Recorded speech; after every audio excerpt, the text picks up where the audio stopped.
পকোড়া করে দেখাবো। ছোট ছোট করে ফুলকপিগুলো কেটে রেখেছি আর জল বসিয়ে রেখে দিয়েছি। আমি এই ফুলকপিগুলো এই জলে দিয়ে দিলাম। ওই জলে সামান্য একটু নুন দিয়ে সিদ্ধ হয়ে গেছে। এতে কর্নফ্লাওয়ার দিয়ে কোট করে এইভাবে মেখে নেব। চালের গুঁড়ো দিয়ে দিলাম, রসুন দিয়ে দিলাম, গুঁড়ো হাফ চামচে দিয়ে দিলাম, গুঁড়ো হাফ চামচে দিয়ে ক্রাঞ্চি করার জন্য একটু বিন নুন দিয়ে আদা বাটা দিয়ে দিলাম। অল্প জল দিয়ে এটাকে মধ্যে একটু টমেটো সস দিয়ে দিলাম, চিলি সস দিয়ে দিলাম।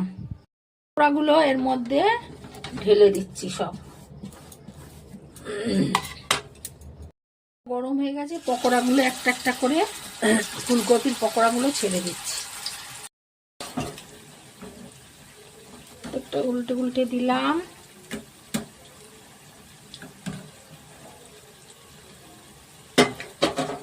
পকোড়াগুলো হয়ে গেছে ভাজা, তুলে নিলাম।